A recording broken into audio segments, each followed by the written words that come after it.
ঈদ যাত্রায় অতিরিক্ত ভাড়া, ঝুঁকিপূর্ণ বাস নিয়ে আপোষ নয় দাবি মালিকদের। মাঠে থাকবেন বিভিন্ন সংস্থার ম্যাজিস্ট্রেট।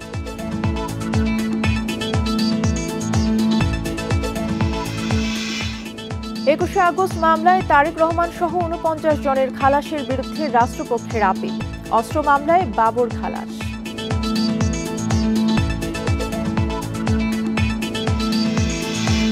রাজধানীতে নারী সাংবাদিককে দলবদ্ধ ধর্ষণের অভিযোগে ২ জন গ্রেফতার, অজ্ঞাত ৮ জন সহ ১৬ জনের বিরুদ্ধে মামলা।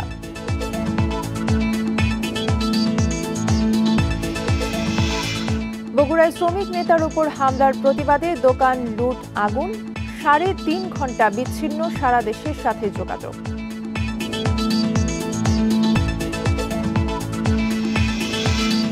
এবং ভারতকে হারাতে আত্মবিশ্বাসী হামজা চৌধুরী। ইতালি প্রবাসী ফাহমেদুলকে না নেয়ায় শাহবাগের সমর্থকদের বিক্ষোভ।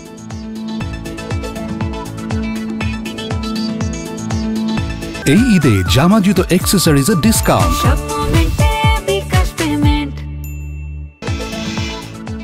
স্বাগত বিরতিহীন সংবাদ দুপুরে, সঙ্গে আছে তসলিমে জান্নাত অর্থী।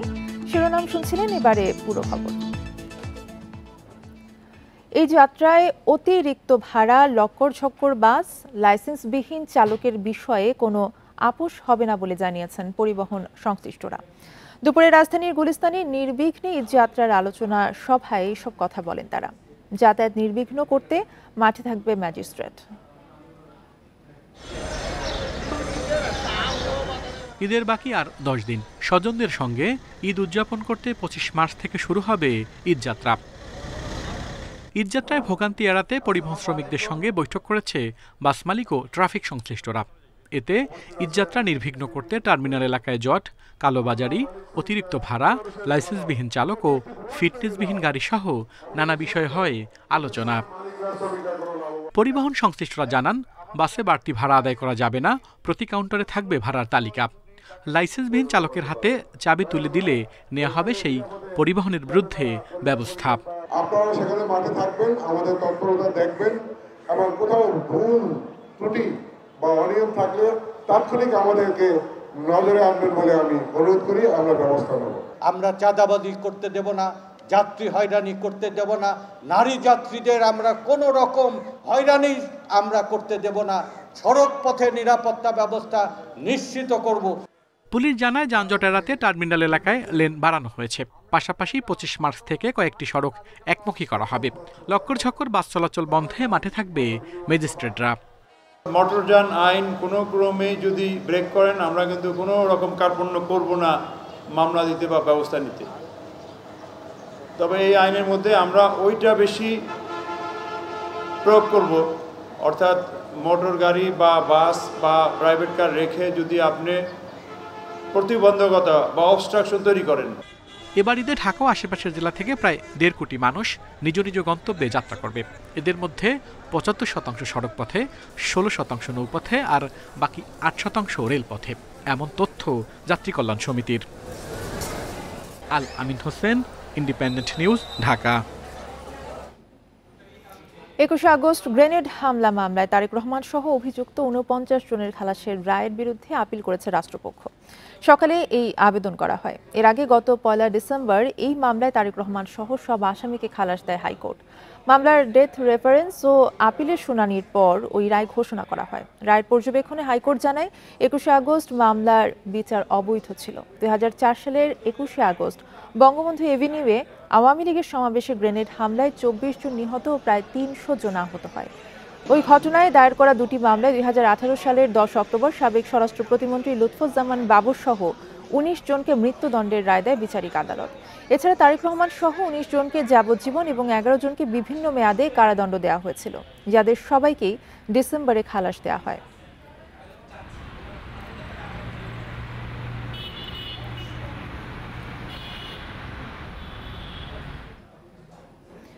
বাসা থেকে অস্ত্র উদ্ধারের মামলায় ১৭ বছরের কারাদণ্ডের সাজা থেকে লুৎফুজ্জামান বাবরকে খালাস দিয়েছে হাইকোর্ট। সকালে বিচারপতি মোস্তফা জামান ইসলামের নেতৃত্বাধীন দ্বৈত বেঞ্চ এই রায় দেন। ফলে সব মামলার সাজা থেকে মুক্ত হলেন সাবেক স্বরাষ্ট্র প্রতিমন্ত্রী। এখন নির্বাচন সহ অন্য যে কোনো কার্যক্রমে তার আর আইনি বাধা রইল না। রায়ে আদালত বলেন, এই মামলা দায়েরের প্রক্রিয়ায় ছিল অবৈধ। সাক্ষীদের একে অন্যের বক্তব্য সাংঘর্ষিক ছিল। আইনজীবী শিশির মনির জানান, খালেদা জিয়া ও তার পরিবারের বিরুদ্ধে সাক্ষী দিতে রাজি না হওয়ায় অস্ত্র উদ্ধারের নাটক করে ফাঁসানো হয় বাবরকে। 2007 সালের 27 মে বাবরকে আটক করে যৌথ বাহিনী। গ্রেফতারের 7 দিন পর গুলশান থানায় অস্ত্র আইনে মামলা করা হয়। ওই বছর 30 অক্টোবর ঢাকার মেট্রোপলিটন স্পেশাল ট্রাইব্যুনাল লাইসেন্সবিহীন রিভলভার পাওয়ার অভিযোগে বাবরকে 17 বছরের কারাদণ্ড দেয়।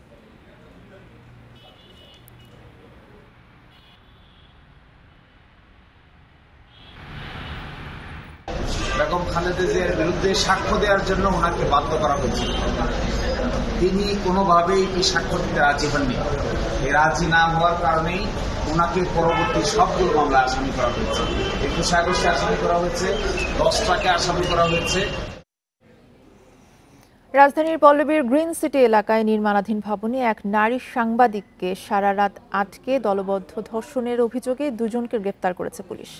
সোমবার রাতের এই ঘটনায় মঙ্গলবার অজ্ঞাত 8 জন সহ 16 জনকে আসামি করে মামলা হয়েছে। ওই সাংবাদিক একটি দৈনিক পত্রিকায় জ্যেষ্ঠ প্রতিবেদক হিসেবে কর্মরত। এজাহারে বলা হয়েছে, সোমবার রাতে পল্লবীর বালুরঘাটে সংবাদ সংগ্রহ করতে যান তিনি। তার কাছে তথ্য ছিল একটি সংঘবদ্ধ চক্র মাটিকাটা এলাকায় অশ্লীল ভিডিও বানিয়ে এর মাধ্যমে অর্থ আদায় করছে। তা নিয়ে প্রতিবেদন করতে সেখানে গেলে আসামিরা তাকে নির্মাণাধীন ওই ভবনে 3 তলায় আটকে ধর্ষণ করে। ওই নারী এখন ভর্তি রয়েছেন ঢাকা মেডিকেলের ওয়ান স্টপ ক্রাইসিস সেন্টারে।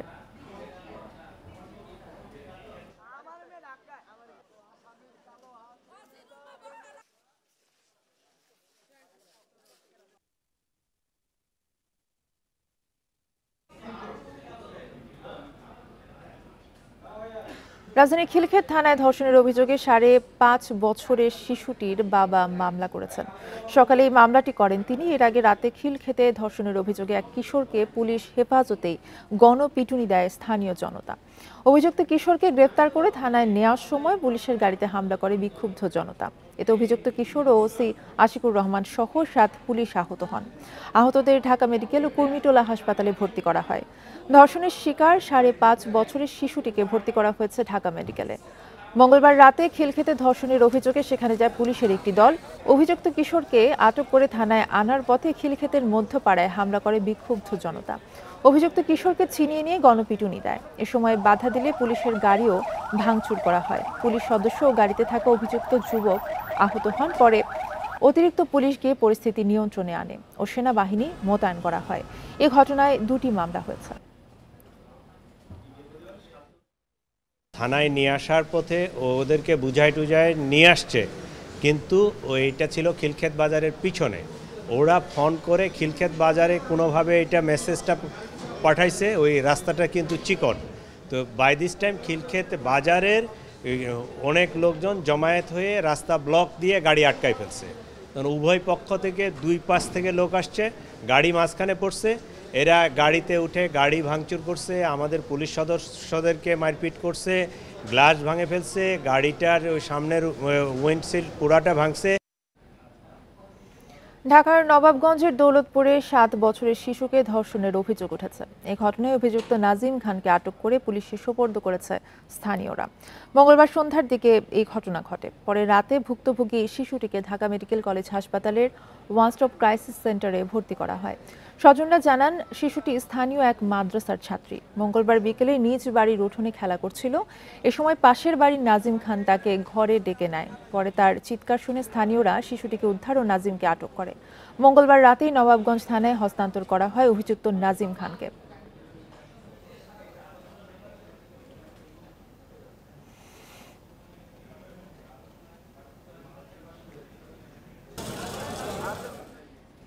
বগুড়ায় মোটর শ্রমিক ইউনিয়নের 2 নেতার উপর হামলার প্রতিবাদে শহরের নারিকেলপট্টিতে দোকান ভাঙচুর এবং অগ্নিসংযোগ করেছে বিক্ষুব্ধ শ্রমিকরা।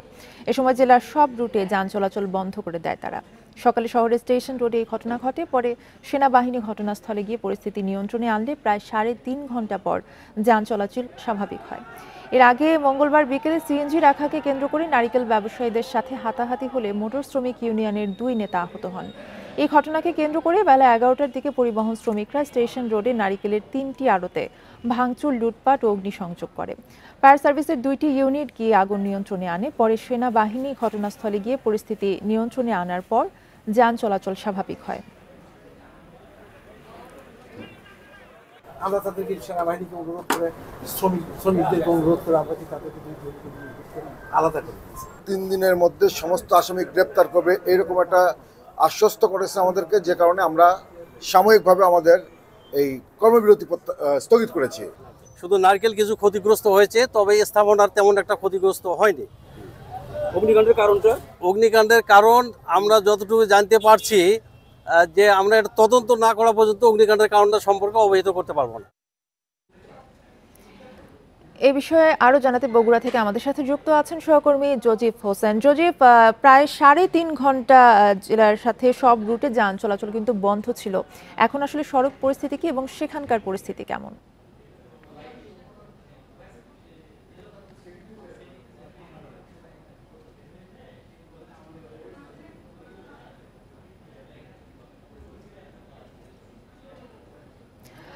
দর্শক, আমরা সংযুক্তি স্থাপন করতে পারিনি, পরবর্তীতে আমরা আবারও যুক্ত হওয়ার চেষ্টা করছি। চলে যাচ্ছি পরবর্তী সংবাদে।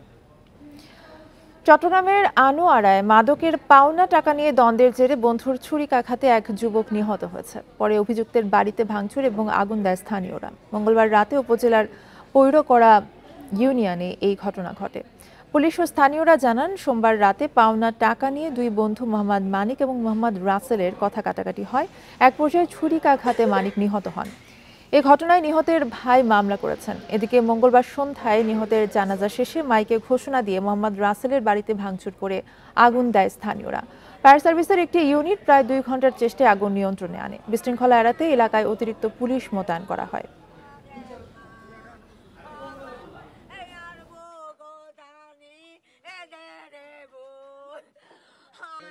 মানিকের জানাজা শেষে ওই যে এলাকার লোকজন ওই আসামি বাড়িতে আগুন দিয়েছে। যে হত্যাকারী তার বাড়িতে আগুন দিয়ে দিচ্ছে। 2 জনের বিরুদ্ধে মাদক মামলা আছে, খুনের ঘটনা মামলা হয়েছে। এখন পর্যন্ত কোনো অ্যারেস্ট নেই। দর্শক, যেমনটি জানাচ্ছিলাম যে বগুড়ায় মোটর শ্রমিক ইউনিয়নের 2 নেতার উপর হামলার প্রতিবাদে অগ্নিসংযোগ এবং ভাঙচুরের ঘটনা ঘটেছে। এই বিষয়ে আরো জানাতে বগুড়া থেকে আমাদের সাথে যুক্ত রয়েছেন সহকর্মী জজিফ হোসেন। জজিফ, প্রায় 3.5 ঘন্টা কিন্তু বগুড়া জেলার সাথে সব রুটে যান চলাচল বন্ধ ছিল। বর্তমান সড়ক পরিস্থিতি কেমন এবং সেখানকার পরিস্থিতি কি?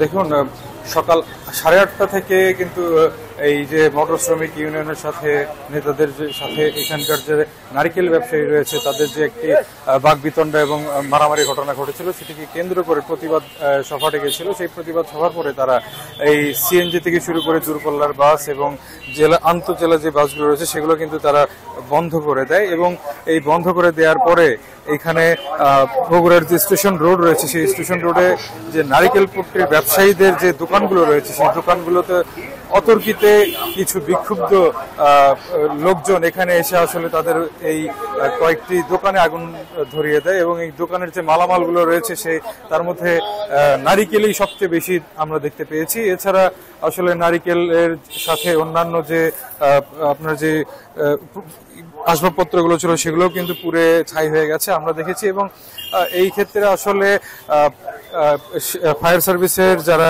লোকজন রয়েছে তারা এসে দ্রুত সময়ের মধ্যে কিন্তু পরিস্থিতি নিয়ন্ত্রণে আগুনটি নিভাতে সক্ষম হয়। এবং আসলে ওই সময় যে সিচুয়েশনটা ছিল যে সেখানকার যারা নেতাকর্মী কিংবা বিক্ষুব্ধ জনতা যারা ছিল তারা কিন্তু এখানে কোনো ধরনের যান চলাচল করতে দিচ্ছিল না। সেই ক্ষেত্রে সেনাবাহিনী মোতায়েনের পরে তারা পরিস্থিতি নিয়ন্ত্রণে আনে।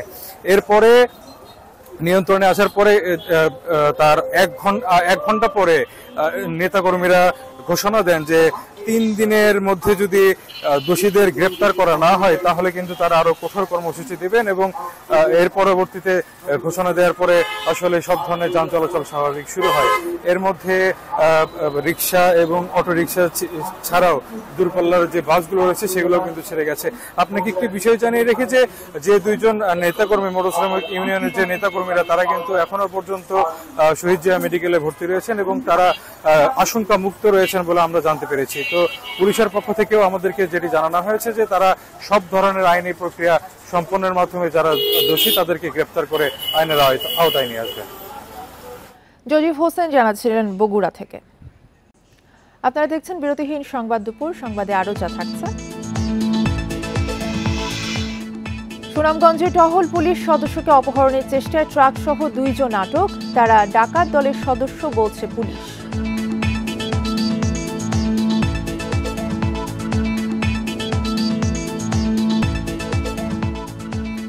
জয়পুরহাটে জনপ্রিয় ব্যবসায়ী রাজকুমারের একটু সুখের বাজার।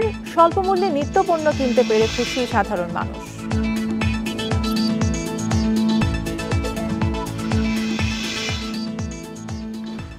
ঈদ যাত্রায় অতিরিক্ত ভাড়া, লক্কর ঝক্কর বাস, লাইসেন্সবিহীন চালকের বিষয়ে কোনো আপোষ হবে না বলে জানিয়েছেন পরিবহন সংশ্লিষ্টরা। এ বিষয়ে আলোচনা করতে রাজধানীর গুলিস্তান থেকে আমাদের সাথে যোগ দিয়েছেন ঢাকা সড়ক পরিবহনের দপ্তর সম্পাদক কাজী মোহাম্মদ জোবায়ের মাসুদ। আপনাকে স্বাগত জানাচ্ছি বিরতিহীন সংবাদ দুপুরে। আপনার কাছে শুরুতেই জানতে চাইব যে অতিরিক্ত ভাড়া বা মানহীন বাসের বিষয়ে কিন্তু প্রতি বছরই নানা প্রতিশ্রুতি দেন পরিবহন ব্যবসায়ীরা, তবে সেসব বিষয়ে যাত্রীদেরও কিন্তু অভিযোগ থেকেই যায়। এবার কি ব্যতিক্রম কিছু ঘটবে?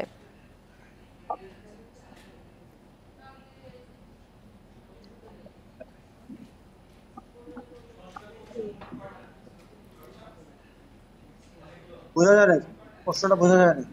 জি, আমি আপনাকে আসলে আপনার কাছে জানতে চাচ্ছিলাম যে প্রতি বছরই কিন্তু অতিরিক্ত ভাড়া বা মানহীন বাসের বিষয়ে নানা প্রতিশ্রুতি দেন পরিবহন ব্যবসায়ীরা, তবে সেই সব বিষয় নিয়ে আবার যাত্রীদেরও কিন্তু অভিযোগ থেকেই যায়। এবার কি ব্যতিক্রম কিছু ঘটবে কিনা? ধন্যবাদ আপনাকে। আমরা ব্যতিক্রম কিছু করারই চেষ্টা করছি। যেহেতু 17 বছর পরে বাংলাদেশ নতুন বাংলাদেশ পেয়েছে, আমরাও চাচ্ছি যে আগামী যে ঈদ উল ফিতরটা একটি নতুন ঈদ উল ফিতর উপহার দিতে চাচ্ছি। সেটা আমরা আমাদের যে শ্রমিকরা আছেন এবং আমাদের যে কাউন্টারগুলি আছে সেখানে কঠোর নির্দেশনা দেওয়া আছে যাতে কোনো অবস্থাতেই সরকার নির্ধারিত ভাড়ার চেয়ে অতিরিক্ত ভাড়া নেওয়া না হয়। সেই ক্ষেত্রে একটা সমস্যা যেখানে সৃষ্টি হয় আমরা দেখেছি যে ধরেন একটা জায়গার সরকার নির্ধারিত ভাড়া হচ্ছে 500 টাকা, কিন্তু ঈদ ছাড়া নর্মাল সময়ে সেইখানে ভাড়াটা নেওয়া হচ্ছে 400 টাকা। ঈদের সময় যখন যাত্রী বেশি থাকে তখন আমাদের ওই কাউন্টারগুলো চেষ্টা করে ওই 400 টাকার পরিবর্তে যে সরকার নির্ধারিত সম্পূর্ণ ভাড়া যে 500 টাকা, ওই 500 টাকা যখন নেয় তখন যাত্রী মনে করে যে 400 টাকার পরিবর্তে কেন 500 টাকা নেওয়া হচ্ছে। আসলে 500 টাকাই কিন্তু প্রকৃত সরকার নির্ধারিত ভাড়া। আমরা সেই ক্ষেত্রে নির্দেশনা দিয়েছি যে তোমরা যেহেতু আগে 400 টাকা নিয়েছিলা, তোমরা 400 টাকার মধ্যে থাকার চেষ্টা করবা এবং যাত্রীরা যাতে কোনোভাবেই হ্যারাসমেন্টের শিকার না হয় সেদিকে তোমরা দৃষ্টি রাখবা। শুধু তারাই রাখবে না, আমাদের একটি মোবাইল টিম সেখানে কাজ করবে এবং প্রশাসনের একটি মোবাইল টিম সেখানে কাজ করবে। সেখানে প্রত্যেকটি টার্মিনালে হটলাইন দেওয়া আছে এবং হেল্প ডেস্ক দেওয়া হবে। আগামী 25 তারিখ থেকে দেওয়া হবে সেটা। যাত্রীদের যদি কোনো অভিযোগ থাকে তারা আমাদের ওই হেল্প ডেস্কে এসে তাদের সহযোগিতা নিতে পারবে।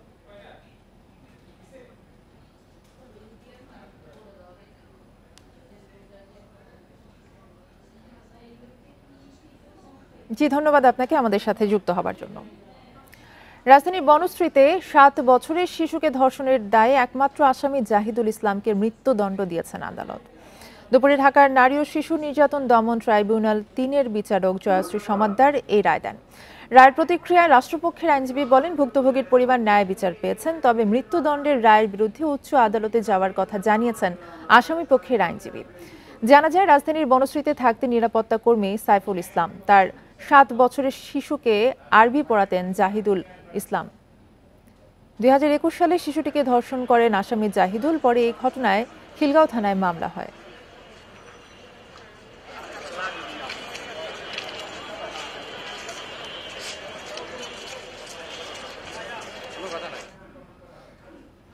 সুনামগঞ্জের শরীফপুর এলাকায় টহল পুলিশকে ট্রাকে তুলে পালানোর চেষ্টাকালে ট্রাক জব্দসহ 2 জনকে আটক করা হয়েছে। পুলিশ বলছে আটককৃতরা ডাকাত দলের সদস্য। পুলিশ ও স্থানীয়রা জানায়, রাতে সড়কে একটি ট্রাক দাঁড়িয়ে থাকতে দেখে টহলরত পুলিশ সন্দেহ হলে তল্লাশি চালাতে ট্রাকে ওঠেন এক পুলিশ সদস্য। তৎক্ষণাৎ ট্রাকটি চালু করে ছুটতে শুরু করে চালক। পরে টহলে থাকা অন্য পুলিশ সদস্যরা ওই ট্রাকের পিছু নেয়। এক পর্যায়ে ট্রাকটি শান্তিগঞ্জ উপজেলা স্বাস্থ্য কমপ্লেক্সের সামনে একটি প্রাইভেট কারকে ধাক্কা দেয়। পরে স্থানীয়রা দুজনকে ধরে গণপিটুনি দেয়। আহত অবস্থায় তাদের আটক করে হাসপাতালে পাঠানো হয়েছে। এই ঘটনায় আইনগত ব্যবস্থা নেওয়া হচ্ছে বলেও জানিয়েছে পুলিশ।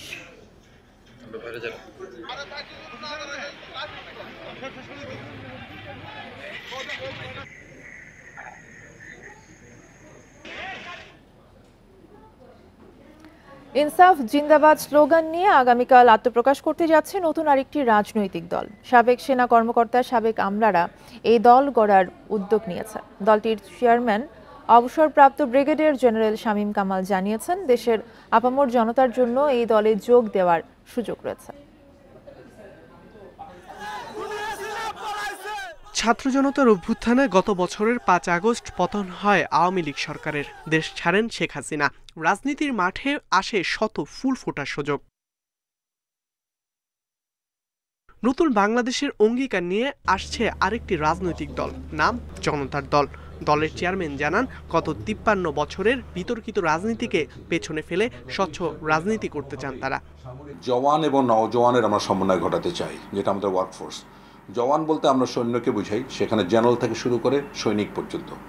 তো সারা দেশে আমাদের প্রায় ৬.৫ লক্ষ অবসরপ্রাপ্ত সৈনিক বা ইয়েরা আছেন। তো এটা একটা বড় ফোর্স আমাদের। দ্বিতীয় ফোর্স হচ্ছে গিয়ে ছাত্রদের মধ্যে একটা বড় অংশ আমাদের সাথে আছে। তৃতীয়ত হলো সারা দেশে যে এনজিও কর্মীরা আছে।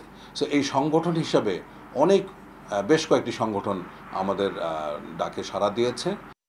নির্বাচনের জন্য বিভিন্ন এলাকায় আঞ্চলিক কমিটির মাধ্যমে সৎ প্রার্থী খুঁজে বের করতে চায় দলটি। তবে ৩০০ আসনে প্রার্থী দেয়াই তাদের মূল লক্ষ্য নয়। আর আমাদের কোনো লক্ষ্য নেই, আমরা বলছি না আমরা ৩০০ আসনেই আমরা সিট দিব। যদি আমরা 10 জনও ভালো মানুষ পাই, সেই 10 জন ভালো মানুষকে নিয়ে আমরা এগোতে চাই এবং আমরা সংসদে তাদেরকে পাঠাতে চাই, সংসদে মেসেজ দিতে চাই, এমন রাজনীতিবিদ পাঠাতে চাই যারা দেশপ্রেমিক, যারা সৎ, যাদেরকে বাংলাদেশ কখনো দেখেনি। দলটির প্রধান সমন্বয়ক হবেন সাবেক সেনা কর্মকর্তা ও লেখক ডেল এইচ খান। দেশে বিদ্যমান রাজনৈতিক দলগুলোর বেশ কয়েকজন জনতার দলে যোগ দেবেন বলে জানা গেছে। ইকরামুল কবির, ইন্ডিপেন্ডেন্ট নিউজ, ঢাকা। সব শ্রেণী পেশার মানুষের পদচারণায় মুখরিত হয়ে উঠেছে রাজধানীর নিউ মার্কেট। নানা সামগ্রীর পসরা সাজিয়ে বসেছে মার্কেট ও এর আশপাশের ছোট বড় দোকানগুলো। পছন্দের পোশাক আশাক কিনতে ঘুরে দেখছেন ক্রেতারা। ঈদ উল ফিতর ঘিরে জমে উঠেছে রাজধানীতে শপিং এর পুরনো এলাকা নিউ মার্কেট ও গাউসিয়া। সময় এগিয়ে আসার সাথে মার্কেটগুলোতে বাড়ছে বেচাকেনাও। সকাল থেকেই ক্রেতাদের উপস্থিতি আর বিক্রেতাদের হাঁকডাকে মুখর সব দোকানপাট। দরদাম করে সাধ্যের মধ্যে পণ্য কেনা সম্ভব হয় বলেই নগরীর সব শ্রেণী পেশার মানুষের অন্যতম পছন্দ নিউ মার্কেট। সব ধরনের দামের মধ্যেই কেনা যায়, সব বাজেটের মধ্যেই। নিউ মার্কেটে হচ্ছে নিত্য প্রয়োজনীয় জিনিসগুলো অ্যাভেলেবেল পাওয়া যায়। দাম মোটামুটি ঠিক আছে, কিন্তু অত্যাধিক কাস্টমারের কারণে কথা বলতে পারি না। প্রতিবারের মতো এবারও ঈদ বাজারে এসেছে বৈচিত্র্যময় পোশাক। বরাবরের মতো নারী ও শিশুদের পোশাকের চাহিদা বেশি। এছাড়া ছেলেদের পাঞ্জাবি, শার্ট, মেয়েদের শাড়ি, 3 পিস, জুয়েলারি সহ সব দোকানেই আছে ক্রেতা সমাগম। এইবার ঈদে হচ্ছে পাকিস্তানি ড্রেসটা বেশি বের হয়েছে, যেটার দামও প্রচুর হাই রেঞ্জে আছে। দামটা একটু মনে হয় বেশি। আর আসছি বাবার জন্য পাঞ্জাবি কিনতে। কেউ গজ কাপড়ের দিকে ঝুঁকছে, এটা হচ্ছে যে মানে ও নিজে বানাবে, আর কেউ রেডিমেডের দিকে ঝুঁকছে। বিক্রেতারা জানান শিশুদের পোশাক, 3 পিস ও অলংকারের চাহিদা বেশি। এছাড়া সামনে গরম আসতে থাকায় ভারী পোশাকের বদলে সুতি পোশাকই ক্রেতাদের চাহিদার শীর্ষে। লোনটাই বেশি চাচ্ছে সবাই। আর আবিদের জন্য যে জয়পুরি 3 পিস আমি যেটা সেল করি, এটা খুব ভালো চলতেছে। হোয়াইট কালারটা বেশি চলছে গরমের জন্য। এদিকে মার্কেটের নিরাপত্তা ব্যবস্থায় ঢাকা মেট্রোপলিটন পুলিশ গাউসিয়া মার্কেটের সামনে বসিয়েছে নিরাপত্তা বুথ, দিচ্ছে তথ্য সহায়তা। আনোয়ার সাদাত নূর, ইন্ডিপেন্ডেন্ট নিউজ, ঢাকা। প্রতি বছর রমজানেই দেখা যায় নিত্যপণ্যের দাম বাড়ানোর প্রতিযোগিতা। হিমশিম খান সাধারণ মানুষ। এই পরিস্থিতিতে ক্রেতাদের স্বস্তি দিতে প্রয়োজনীয় সব পণ্য নিয়ে একটু সুখের বাজার বসিয়েছেন জয়পুরহাটের ব্যবসায়ী রাজকুমার খেতান। তুলনামূলক স্বল্প মূল্যে সেখানে পণ্য কিনতে পেরে খুশি সাধারণ মানুষ। রমজানে শাকসবজি সহ সব পণ্যেরই দাম বেশি থাকে। এ অবস্থায় ক্রেতাদের স্বস্তি দিতে ভিন্নধর্মী উদ্যোগ নিলেন ব্যবসায়ী রাজকুমার খেতান। শহরের ডাকঘর মোড়ে তিনি বসিয়েছেন একটু সুখের বাজার, যেখানে প্রায় অর্ধেক দামে বিক্রি হচ্ছে সব নিত্যপণ্য। চাল, ছোলা, চিনি, সয়াবিন তেল, মসুর ডাল, সেমাই, খেজুর, শাকসবজি সহ প্রায় সব নিত্যপণ্য কম দামে কিনতে পেরে খুশি ক্রেতারা। এখানে আগে থেকে কম ছিল, আর রমজান মাস উপলক্ষে এখানে আরও কম। পুরো বাজার আমাদের এই শিব মন্দির কমিটির সভাপতি মহোদয় রাজু দাদা এটা অনেক ভালো কাজ করেছেন। শুধু রোজাদার বা নিম্ন আয়ের নয়, সব ধর্ম, বর্ণ ও শ্রেণী পেশার মানুষই সুখের বাজার থেকে পণ্য কেনার সমান সুযোগ পাচ্ছেন। পবিত্রতার মাহে রমজানে যেন সকলে যেন এই খাবারটা খেতে পারে। রাজকুমার খেতান নিজেকে ব্যবসায়ী বললেও একসময় অপারেশন ডাল ভাত কার্যক্রমের মাধ্যমে আলোচিত হয়েছিলেন। ভালো সেহেরি ও ইফতার খেয়ে স্বাচ্ছন্দ্যে রোজা পালন ও দ্রব্যমূল্যের ঊর্ধ্বগতি ঠেকাতে এমন উদ্যোগ জানান রাজকুমার। আমরা কথা দিয়েছিলাম যে রমজান মাসে এটা আমরা চলমান রাখবো, তো সেভাবে আমরা চলমান রাখছি, দ্রব্যমূল্য যেন নিয়ন্ত্রণের মধ্যে থাকে। সব কিছুর মধ্যে আমরা 20% থেকে 10% ছাড় দিচ্ছি রমজান উপলক্ষে। রাজকুমার খেতানের এমন অনন্য উদ্যোগকে সাধুবাদ জানিয়েছে প্রশাসন। ভোক্তারা ন্যায্য মূল্যে তাদের সবজি এবং অন্যান্য পণ্য কিনতে পারছে। এই দ্রব্যমূল্যের ঊর্ধ্বগতিতে তাদের জন্য একটি প্রশস্তিদায়ক বিষয়। আমরা যেসব ব্যক্তি এবং প্রতিষ্ঠানে এই ধরনের কার্যক্রমে এগিয়ে আসবে, কৃষি সম্প্রসারণ অধিদপ্তরের পক্ষ থেকে তাদেরকে সাধুবাদ জানাই। দ্রব্যমূল্যের ঊর্ধ্বগতি ঠেকাতে বাকি ব্যবসায়ীদেরও এমন উদ্যোগ নেওয়ার আহ্বান সাধারণ মানুষের। Independent news. যশোরের ঝিকরগাছা অ্যাম্বুলেন্সের ধাক্কায় ব্যাটারি চালিত ভ্যানের যাত্রী বাবা মেয়ে সহ অন্তত ৩ জন নিহত হয়েছে। নিহতের স্ত্রী এবং ভ্যান চালক আহত হয়েছে। ভোরে উপজেলার নবীনগর এলাকায় এই দুর্ঘটনা ঘটে। পুলিশ জানিয়েছে, আত্মীয়ের মৃত্যুর খবরে ঝিকরগাছার বামনআলী এলাকা থেকে স্ত্রী এবং মেয়েকে নিয়ে ব্যাটারি চালিত ভ্যানে শার্শায় যাচ্ছিলেন হাসান ইকবাল। নবীনগর এলাকায় মোল্লা ফিলিং স্টেশনের সামনে উল্টো দিক থেকে আসা অ্যাম্বুলেন্স ভ্যানটিকে চাপা দেয়। এতে ঘটনাস্থলেই মারা যান হাসান, তার মেয়ে রত্না ও গদখালি জুয়ালিপাড়া গ্রামের জেহের আলী স্ত্রী নাজমা খাতুন। আহত হন নিহতের স্ত্রী হালিমা খাতুন ও ভ্যান চালক বাবলু। খবর পেয়ে পুলিশ ঘটনাস্থল থেকে হতাহতদের উদ্ধার করে ঝিকরগাছা উপজেলা স্বাস্থ্য কমপ্লেক্সে নিয়ে যায়। অ্যাম্বুলেন্সটি জব্দ করা হলেও পালিয়েছে চালক। গদখালি পর্যন্ত ওই বাইকে গিয়েছিলাম, গিয়ে ওখানে নামিয়ে তাই ভ্যানে যাচ্ছিলাম। আমার বোন মারা গেছে। জাতি কোনে যে অ্যাক্সিডেন্ট হয়েছে আমি আর বলতে পারবো না। গদখালি তেল পাম্পের সামনে অ্যাম্বুলেন্সে মেরে গেছে। পুলিশের আমার চাষির স্বামী, আমার চাষা এবং স্বাস্থ্য বোনটা মারা গেছে জায়গায়। খেলাপি ঋণ আদায়ে বাংলাদেশ ব্যাংকের এক্সিট পলিসি তেমন কাজে আসবে না বলে মনে করেন ব্যবসায়ী নেতারা। এর পুরোপুরি সুবিধা পেতে এককালীন সুদের পরিমাণ কমানোর পাশাপাশি আন্তর্জাতিক মানের এক্সিট পলিসি চান তারা। তবে বিশ্লেষকরা বলছেন, প্রকৃত ক্ষতিগ্রস্তের আড়ালে এ সুবিধার কেউ যাতে অপব্যবহার করতে না পারে সে ব্যাপারে নিয়ন্ত্রক সংস্থাকে কঠোর হতে হবে। খেলাপি ঋণের পরিমাণ বেড়েই চলেছে ব্যাংক খাতে। বাংলাদেশ ব্যাংকের সর্বশেষ তথ্য মতে গেল ডিসেম্বর পর্যন্ত খেলাপি ঋণের পরিমাণ ছাড়িয়েছে প্রায় 3.5 লাখ কোটি টাকা। এমন বাস্তবতায় খেলাপি ঋণ পরিশোধে এক্সিট প্ল্যান চান ব্যবসায়ীরা। ব্যবসায়ীদের দাবির মুখে সম্প্রতি অনাদায়ী ঋণ আদায় বা এক্সিট সংক্রান্ত নীতিমালা ঘোষণা করে বাংলাদেশ ব্যাংক। এতে বলা হয়, মোট ঋণের 5% দিয়ে এক্সিট সুবিধা নিতে পারবেন খেলাপি হওয়া ব্যবসায়ীরা। আবেদনের 2 মাসের মধ্যেই তা নিষ্পত্তি করা হবে। আগের এক্সিট প্ল্যানগুলো ছিল ওয়ান টাইম এক্সিট প্ল্যান, পারপাসিভলি করা হয়েছে, আর এটা হচ্ছে ফর এভার, অর্থাৎ এই একটা এক্সিট প্ল্যান করা হয়েছে, এটা যে কোনো সময় যে কেউ এটা সুবিধা নিতে পারে।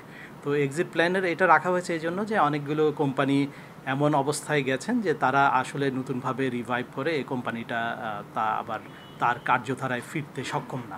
তবে বাংলাদেশ ব্যাংকের এক্সিট নীতিমালায় সন্তুষ্ট নয় ব্যবসায়ীরা। উন্নত দেশগুলোর সাথে মিল রেখে অর্থের পরিমাণ ও মেয়াদ নির্ধারণের দাবি তাদের। বিগ ইন্ডাস্ট্রি যদি হয় সেখানে আপনারা 2% ডাউন পেমেন্টের করেন এবং 12 বৎসরে এটা রিপেমেন্টের ব্যবস্থা করেন এবং 1 বছর মনিটরিয়াম পিরিয়ড দেন। বিশ্লেষকরা বলছেন, এমন নীতিমালার ব্যবহার করে কেউ যাতে অনৈতিক সুবিধা নিতে না পারে সে ব্যাপারে সতর্ক থাকতে হবে নিয়ন্ত্রণ সংস্থাকে। কিছু এক্সিট পলিসি দরকার, এটা ব্যবসা ক্ষেত্রে হোক ঋণের ক্ষেত্রে হোক, কিন্তু একই সাথে এইটার অপব্যবহার করে কেউ টাকা পাচার করে নিয়ে গেল, চুরি করে নিয়ে গেল এবং সেখান থেকে দায় মুক্তি নিয়ে গেল, সেই বিষয়টা যেন না হয়। বড় শিল্প প্রতিষ্ঠানের ক্ষেত্রে এক্সিট পলিসির সময়সীমা 3 বছরের পরিবর্তে সর্বোচ্চ 10 থেকে 12 বছর পর্যন্ত করার দাবি শিল্প উদ্যোক্তাদের।